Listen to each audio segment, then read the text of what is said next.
ಆತ್ಮೀಯ ಎಲ್ಲ ಕಲಾಭಿಮಾನಿಗಳಿಗೆ ನಮಸ್ಕಾರಗಳು. ನಮ್ಮ ಸಮಾಜದ ಅವಿಭಾಜ್ಯ ಅಂಗ ಕಲಾವಿದರು.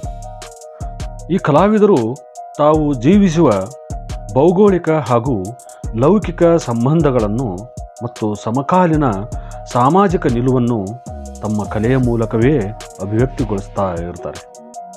ಅಲ್ಲದೆ ಕಲಾವಿದನು ತನ್ನ ಲೋಕವನ್ನು, ತನ್ನ ಸಮಾಜವನ್ನು ತಾನು ಕಂಡಂತೆ ಚಿತ್ರಿಸಿಕೊಳ್ಳುತ್ತಾನೆ. ಹೀಗೆ ಚಿತ್ರಿಸಿಕೊಂಡಂತಹ ಕಲಾವಿದರ ಚಿತ್ರಗಳನ್ನು ನೀವು ಹಲವಾರು ಪ್ರದರ್ಶನಗಳಲ್ಲಿ, ಪತ್ರಿಕೆಗಳಲ್ಲಿ, ದೂರದರ್ಶನಗಳಲ್ಲಿ ಗಮನಿಸಿಯೇ ಇರುತ್ತೀರ. ಅವುಗಳನ್ನು ನೋಡಿದ ತಕ್ಷಣ ಇದು ಇಂತಹದೇ ಚಿತ್ರವೆಂದು ಹೇಳಬಲ್ಲಂತಹ ಶಕ್ತಿ ನಿಮ್ಮಲ್ಲಿರುತ್ತೆ. ಕೆಲವೊಂದು ಚಿತ್ರಗಳನ್ನು ನೋಡಿದ ತಕ್ಷಣ ಅರೆ ಇದು ಎಂಥ ಚಿತ್ರ, ಅರ್ಥನೇ ಆಗ್ತಾ ಇಲ್ಲ, ಮಾಡರ್ನ್ ಆರ್ಟೇ, ಅರೆ ಈ ಕಲಾವಿದ ಬಟ್ಟೆಯ ಮೇಲೆ ಕಲರನ್ನು ಎರಚಿ ಕಲರನ್ನು ಹೇಗೆ ಬೇಕು ಹಾಕಿ ಬಿಟ್ಟಿದ್ದಾರೆ, ಅಡ್ಡಾದಿಡ್ಡಿಯಾಗಿ ಗೆರೆ ಎಳೆದಿದ್ದಾರೆ ಅಂತ ಅವರ ಬಗ್ಗೆ, ಆ ಕಲಾಕೃತಿಯ ಬಗ್ಗೆ ನೀವು ನಕಾರಾತ್ಮಕ ಸೂಚನೆ ಕೊಡ್ತೀರ.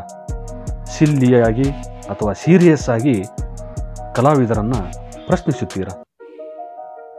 ಕಲಾಭಿಮಾನಿಗಳೇ, ಕಲಾವಿದರನ್ನು ಹೀಗೆ ಪ್ರಶ್ನಿಸದೆ ಸಹೃದಯ ಮನೋಭಾವನೆಯಿಂದ ಕಲಾವಿದರನ್ನು ಅಥವಾ ಗೊತ್ತಿರ್ತಕ್ಕಂಥ ವ್ಯಕ್ತಿಗಳನ್ನು ಈ ಕಲಾಕೃತಿಯ ಬಗ್ಗೆ ಕೇಳಿದರೆ ಉತ್ತರ ಖಂಡಿತ ಸಿಗುತ್ತದೆ ನಿಮಗೆ.